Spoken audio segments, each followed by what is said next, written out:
고난주간을 맞아 마태복음을 따라 예수 그리스도를 생각하는 우리들에게 고난을 이기신 그리스도 예수의 평강과 은혜가 함께할 수 있기를 기도합니다. 고난주간의 넷째 날 묵상으로 마태복음 27장 1절부터 32절까지를 살펴보겠습니다. 일반적으로 고난주간의 목요일은 요한복음에서 예수께서 제자들의 발을 씻기신 것을 기념하여 세종 목요일이라고 부르기도 합니다. 요한복음에서는 고난을 받으시는 주 예수께서 끝까지 제자들을 사랑하시는 모습을 보여줍니다.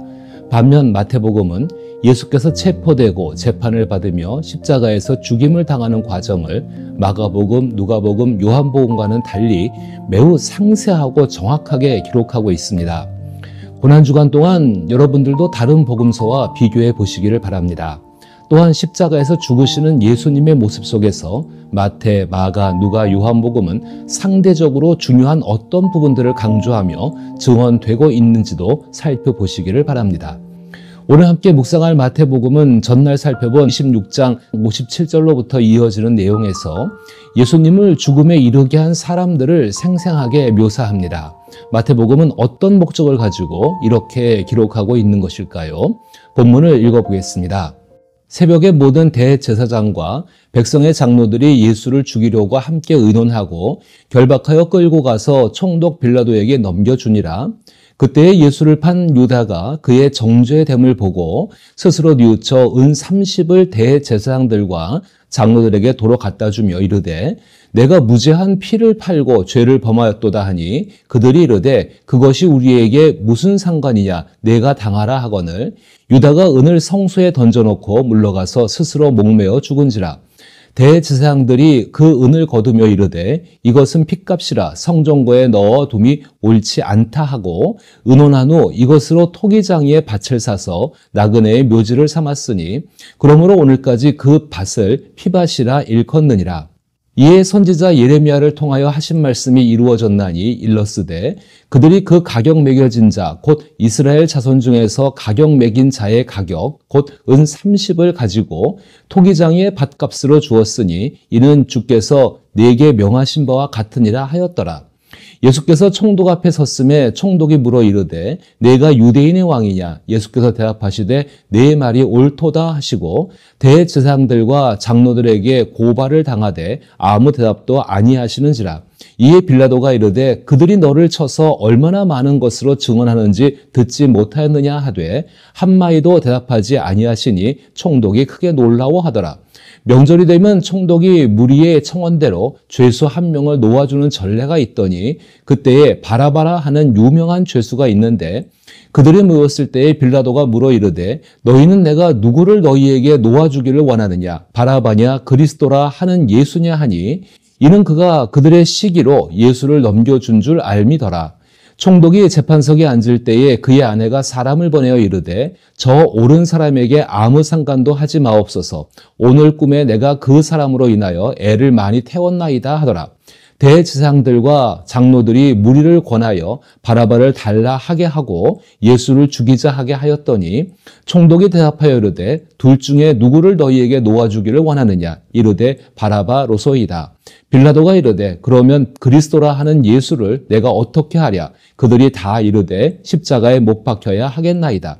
빌라도가 이르되 어찌미냐 무슨 악한 일을 하였느냐? 그들이 더욱 소리질러 이르되 십자가에 못 박혀야 하겠나이다 하는지라. 빌라도가 아무 성과도 없이 도리어 밀란이 나려는 것을 보고 물을 가져다가 무리 앞에서 손을 씻으며 이르되 이 사람의 피에 대하여 나는 무죄하니 너희가 당하라. 백성이 다 대답하여 이르되 그 피를 우리와 우리 자손에게 돌릴지어다 하거늘 이에 바라바는 그들에게 놓아주고 예수는 채찍질하고 십자가에 못 박히게 넘겨주니라. 이에 총독의 군병들이 예수를 데리고 관정 안으로 들어가서 온 군대를 그에게로 모으고 그의 옷을 벗기고 홍포를 입히며 가시관을 엮어 그 머리에 씌우고 갈대를 그 오른손에 들리고 그 앞에서 무릎을 꿇고 희롱하여 이르되 유대인의 왕이여 평안할지어다 하며 그에게 침 뱉고 갈대를 빼앗아 그의 머리를 치더라. 희롱을 다한 후 홍포를 벗기고 도로 그의 옷을 입혀 십자가에 못 박으려고 끌고 나가니라. 나가다가 시몬이란 구레네 사람을 만나매 그에게 예수의 십자가를 억지로 지워 가게 하였더라. 아멘. 마태복음 26장 57절부터 27장 32절에 걸쳐 예수님의 십자가 처형 전 과정을 상세히 기록하고 있습니다. 이는 사람들이 그런 식으로 하나님 아들 예수 그리스도를 죽였다는 사실을 알리기 위함이며 이 끔찍하고 비극적인 사건의 책임을 명확히 밝히기 위한 것입니다. 세상에서는 종종 끔찍하고 참혹한 사고와 재난이 발생합니다. 예를 들어 안전불감증으로 인해 건물이 무너져 많은 사람이 사망하거나 부상을 당하는 슬픈 경우가 있습니다. 이러한 사건들은 공식적으로 조사되어 원인을 규명하려고 합니다. 조사 과정은 개인의 고통을 동반하며 결국 최종 보고서가 발표됩니다. 그 보고서에는 해당 사고가 통탄할 만한 실수라고 언급하지만 실제로 비난을 받고 책임을 져야 할 당사자는 종종 존재하지 않습니다. 이에 따라 사람들은 보고서를 받아들이지 못하고 여러 차례 재조사를 요구합니다. 그러나 결론은 항상 동일합니다. 그리고 이는 누구의 잘못도 아닙니다. 이러한 일이 발생하지 않기를 바라지만 불가피한 현실이기도 합니다. 그럼에도 불구하고 우리는 이러한 사고가 다시 일어나지 않도록 기억하고 노력해야 합니다. 라고 말합니다. 대부분의 사람들은 이러한 사실을 안타깝게 여기지만 이를 받아들이고 재발 방지를 위해 각오를 새롭게 다집니다. 그러나 그러한 일은 반복됩니다. 그리고 시간이 지나면 그때 그 사건이 있었던 일로만 기억됩니다. 피조물인 인간이 창조주인 하나님의 아들 예수를 죽음으로 몰고 가 죽음에 이르게 한 것도 다를 바가 없습니다. 예수님의 죽음은 하나님의 아들 예수께서 인류의 죄를 대신해서 십자가에서 희생된 사건으로 일부 사람들은 이를 단순한 사건으로 치부하며 자신의 책임을 회피할 수 있습니다. 그러나 마태복음은 이러한 주장을 반박하기 위해 예수님을 죽음으로 몰고 간 사건들을 상세히 다루고 있습니다. 예수님의 죽음은 끔찍한 사건이며 이는 우리 모두의 잘못입니다. 대제사장들은 이미 그 본색을 드러냈고 그들은 비난받아 마땅합니다. 이것은 마태복음을 기록한 마태가 예수님의 십자가 죽음과 부활 이후 예수님에 대한 사랑과 헌신을 표현하는 자기 나름대로의 방식이었습니다. 본문에 등장하는 마태복음의 증언들을 살펴보십시오. 가룟 유다는 자신의 죄를 인식하고 있으며 마태복음은 그의 유죄를 인정한 죽음을 사실 그대로 기록하고 있습니다. 예수님 말씀대로 태어나지 않았으면 좋을 뻔한 사람이었던 것입니다. 예수를 사형에 처할 권한을 가진 빌라도는 자신만의 냉소적인 방식으로 상황을 조종하려고 하고 있습니다. 일부는 그가 선한 사람으로서 예수에게 무죄를 선고하기 위해 최선을 다했다고 주장하지만 그의 주된 동기는 대제사장들보다 자신의 우월성을 확립하려는 정치적 의도가 가장 크다고 할 수 있습니다. 군중들은 빌라도의 유연성 뒤에 숨겨져 있는 악의 의도에 합세하여 대제사장들이 빌라도를 굴복시키는 일을 돕고 있습니다. 그러나 빌라도와 그를 대표하는 로마의 법 역시 책임에서 벗어날 수 없다는 점은 분명합니다. 마태복음은 병사들의 장난을 자세히 묘사하고 있습니다. 이전에 대제사장 앞에서 예수님이 받았던 조롱은 예수께서 선지자라는 주장을 비웃는 것이었습니다. 그러나 이번에는 예수님이 왕이라는 주장을 조롱하고 있습니다. 마태복음 26장 57절로부터 27장 32절까지를 주의 깊게 읽어보면 예수님의 죽음에 모든 이가 관여하고 있음을 알 수 있습니다. 그 당시 예수님을 따르던 제자들은 어디에 있는지 전혀 보이지가 않습니다. 마태복음을 기록한 마태와 다른 복음서의 제자들조차도 아예 모습을 드러내지 못하는 겁쟁이들이었습니다. 과연 그들에게 예수님의 죽음에 대한 책임이 없을까요? 저는 제자들 역시 예수를 죽음에 이르게 한 공범이라고 생각합니다. 만약 예수님이셨다면 제자들이 이러한 심각한 공격을 받고 있을 때 어떻게 행동하셨을까요? 거짓과 불의가 만연한 상황에서 예수께 죄가 없음을 알고 있으면서도 외면하는 것은 결국 불의에 동조하는 결과를 초래한 것입니다. 상황이 그러하고 두려워서 숨었다는 것은 단순한 변명일 뿐입니다. 모든 사람들이 각기 방식으로 예수의 죽음에 기여하고 있습니다. 군중들은 마태복음 27장 25절에서 실제로 이렇게 외쳤습니다. 그 피를 우리와 우리의 후손에게 돌리시오. 군중들이 예수를 십자가에 못 박아 죽여달라고 요청했을 때 빌라도는 주저했습니다. 그는 양심에 따라 판단한 것이 아니라 로마법에 비춰볼 때 예수를 처형할 만한 어떤 증거도 없다는 것을 잘 알고 있었습니다. 결국 빌라도는 정치적인 판단을 내렸고 군중들은 그 판단에 대한 책임을 자신들이 지겠다고 선언한 것입니다. 그 피를 우리와 우리의 자손에게 돌리시오라는 빌라도 법정에서의 공동 맹세는 자신들과 자녀들에게 살인에 대한 책임이 있음을 나타냅니다. 이는 과거에 유대민족의 잔인성을 드러낸 사건에도 사용되었고 이후 그리스도인들을 핍박하는 유대인들에게 정당한 이유가 되었고 또한 다른 이들에 의해 유대민족을 핍박하는 근거로 작용하게 되어집니다. 무지함이 사태에 대한 책임을 회피할 수 있는 이유가 될 수는 없는 것입니다. 25절에 그 피를 우리와 우리의 후손에게 돌리시오는 그리스도를 십자가에 못 박아 죽인 책임을 군중들이 스스로 지겠다고 법정에서 맹세하는 장면입니다. 이들은 앞뒤를 분별하지 못하고 내뱉은 위험한 발언을 통해 스스로 저주를 받겠다고 자처하고 있는 것입니다. 에피소드지만 스스로 저주받기를 자처한 그들은 AD 70년 로마에 의해 100만 명이 넘게 학살을 당했습니다.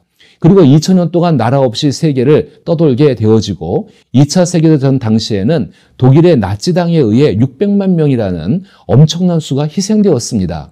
그들의 무지한 외침은 결국 그들의 장래에 대한 일종의 예언이었던 것입니다. 중요한 점은 모든 사람이 예수의 죽음에 연루되어 있다는 것입니다. 오직 19절에 등장하는 빌라도의 아내와 32절에서 예수님의 십자가를 대신 지고 골고다로 올라간 구레네 사람 시몬과 같은 일부 인물들만이 다른 방향으로 시선을 돌릴 뿐, 그런데 사실 그들조차 무고한 예수를 잔인하게 죽이는 행위를 막기 위한 어떤 조치도 취할 수 없었습니다. 현재 우리는 어떤 상황에 처해 있을까요? 우리는 얼마든지 방관자의 입장에서 마태복음의 기록을 읽을 수 있습니다. 그러나 성령께서 마태를 통해 이와 같이 기록하게 하신 목적은 우리를 이 사건의 현장으로 끌어들이기 위함입니다. 만약 우리가 군중 속에서 악명 높은 바라바와 예수를 선택해야 하는 상황에 처한다면 우리는 주저없이 예수를 선택할 것입니다. 비록 군중의 목소리가 커서 우리의 목소리가 들리지 않을지라도 우리는 예수를 살려야 한다고 외칠 수 있습니다. 그런데 흥미롭게도 바라바는 예수가 자신을 대신해 죽었다는 사실을 알게 된 역사상 최초의 인물입니다. 과연 우리가 예수를 살려야 한다고 외치는 이유는 과연 예수께서 우리를 대신해 죽으셨다는 사실에서 비롯된 것인가를 생각해 보십시오. 아니면 유대 민족주의와 타락한 종교의 오만한 기득권을 지키기 위해 예수를 죽인 것처럼 우리도 그것 때문에 그와 같은 행동을 할 수 있으면서도 마치 그렇지 않은 척 가면을 쓰고 있는 것은 아닌가 생각해 보시길 바랍니다. 혹은 오랜 시간 동안 유대인들의 반란을 감시해온 병사들이 바라바를 붙잡고 화풀이할 대상을 찾았던 것처럼 바라바를 죽여서 자신의 분풀이를 하기 위해 우리도 예수를 살려야 한다고 외치고 있는 것은 아닌가 생각해 보시길 바랍니다. 결국 빌라도의 법정에 서 있는 예수를 바라보며 저분이 나의 죽음을 대신해 죽으실 하나님의 아들이라는 사실을 진정으로 받아들이지 않는다면 결국 예수를 부인하고 배신한 제자들처럼 자신의 명분과 이익, 목적을 위해 예수를 살리자고 외치는 것에 불과하다는 것입니다. 그렇다고 해서 누가 우리를 비난할 수 있겠습니까? 사람들은 항상 하나님의 아들이신 예수님의 죽음에 대한 책임을 회피해 왔습니다. 자신이 예수를 죽음에 이르게 한 공동 정범임을 깨달았을 때 비로소 예수를 살리신 하나님의 능력과 성령의 도움이 시작됩니다. 사도행전 2장에서 성령은 베드로의 입을 통해 너희가 하나님의 아들 나사렛 예수를 죽였다라고 선언하십니다. 이 말을 들은 사람들은 마음의 찔림을 느끼고 우리가 어찌할꼬라고 묻습니다. 그들은 예수에 대한 성경의 증언을 깨닫고 회개함으로써 성령의 선물을 받게 된 것입니다. 이제 정리하자면 우리는 마태복음의 본문을 통해 예수님이 십자가에 보내진 과정을 정확히 확인할 수 있습니다. 마태복음은 예수의 죽음이 지니는 의미를 생생하고도 소름 끼치는 인간의 시각에서 우리에게 전달하고 있는 것입니다. 그 상황 속에서 분명 어둠이 존재했습니다. 예수님은 세상을 바로잡고 마침내 빛이 어둠 속에 비치도록 하기 위해 그 어둠 속으로 걸어 들어가셨고 자신의 몸이 십자가 위에서 고통스럽게 뒤틀리는 일을 겪으셨습니다. 이러한 예수님께서 우리의 발을 씻어주셨습니다. 그렇다면 우리도 예수님의 발에 향유 옥합을 깨어 부어드리고 자신의 머리털로 닦아드려야 하지 않겠습니까? 2000년 전 빌라도 법정에서 죄 없는 예수님은 모든 사람에게 판단받고 소외되며 버림받았습니다. 지금도 어딘가에서 죄 없이 혹은 죄로 인해 판단받고 소외되며 버림받은 사람들이 있을 것입니다.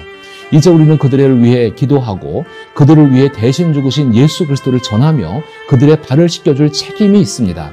이처럼 예수님을 바라보며 우리의 삶을 살아갈 수 있기를 기도합니다.